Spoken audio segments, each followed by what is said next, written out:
We had a 16-foot car hauler around the farm for 20 years for hauling hay, so we chose to convert it to a cargo trailer first, with the expectation to do a camper toy hauler conversion as phase 2. The strength of the plank floor will support heavy vehicles and ATVs, and the planks are easily replaceable independent of the walls. The commercial highway scale axle weight loaded with 2 quads is now 5,200 pounds. The back doors as well as the 2 side doors will allow transporting 3 quads.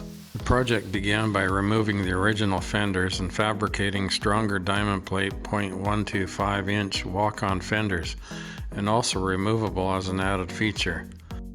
Blocks were welded to the trailer frame to attach the removable fenders and to help support the 4-inch channels that would also be bolted to the trailer frame sides. We replaced the original brake assemblies with new ones.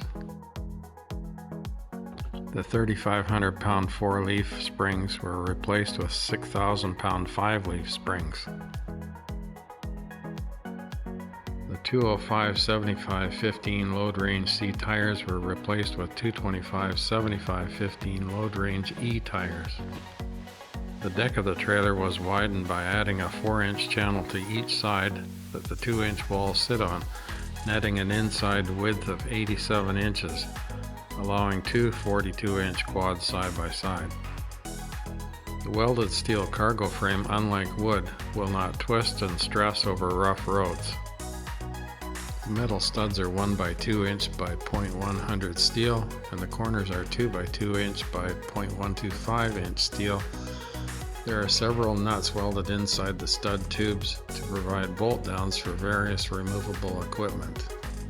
The foundation for the walls is 4 inch by 2 inch by 3/16 offset angle iron, edge downward, capping and bolted to the now extended deck.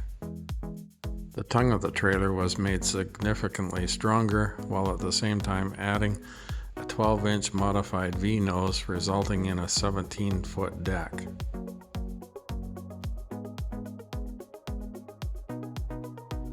The added 12-inch in the modified V-nose below the deck will accommodate the 12-volt battery, charger, and potable water pump.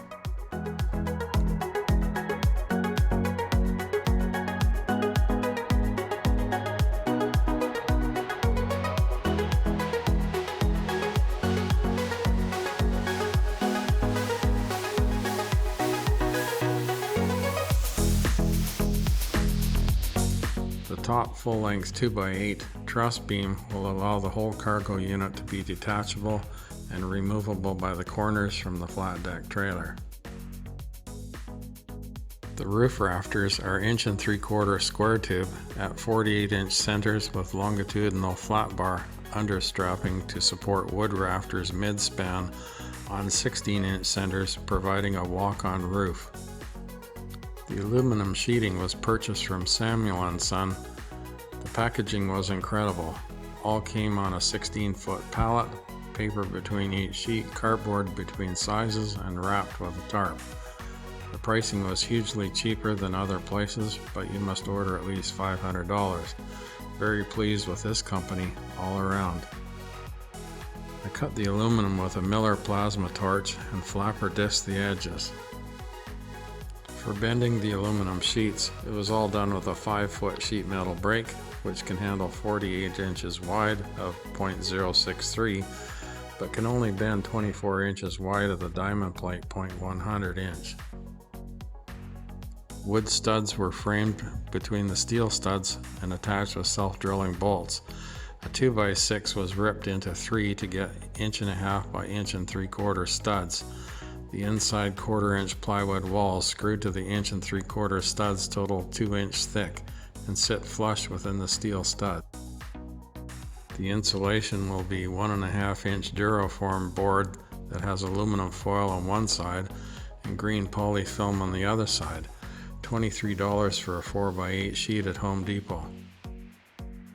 The plain aluminum sheeting was 0.063 and the diamond plate is 0.100 and screwed to the wood with stainless steel panhead screws and sealed.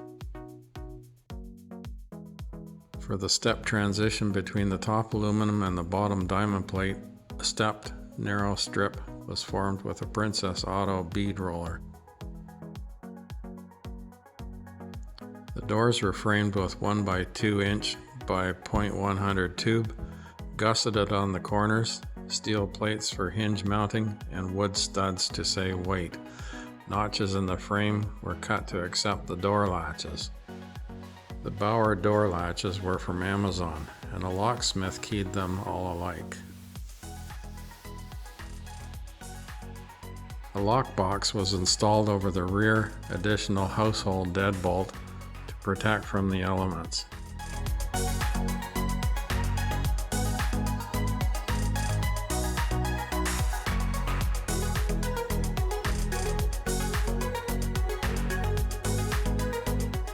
Barrel bolts were fabricated for the top and bottom of each door for extra traveling security. Too many doors fly open on the freeway. Half-inch D profile self-stick weather strip was applied around each door lip. Hinges were fabricated using 1 inch by ½ inch center DOM, meaning drawn over mandrel, to avoid a seam down the middle inside. A ½ inch bolt is the pin, and each hinge has a grease nipple. The fenders and LED backup lights are mounted underneath on the frame.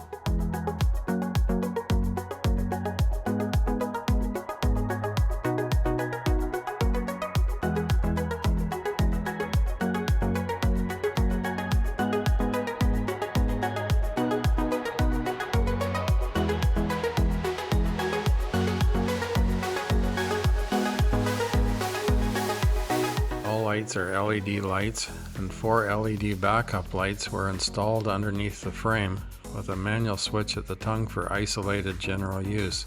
Clearance and marker lights are 3/4 inch button LED, very simple to install and very bright. Phase 2 will be the interior camper conversion to provide bunks front and back over the quads. There will be a 42-inch removable cabinet unit with propane camp stove, microwave, and sink, and another 42-inch removable bathroom shower stall unit containing a porta potty. A horse trailer window will be installed each side and AC in the front wall. Heat will be provided by a propane New-Way stove. A 40-gallon potable water tank will be supported underneath the trailer floor and between the axles.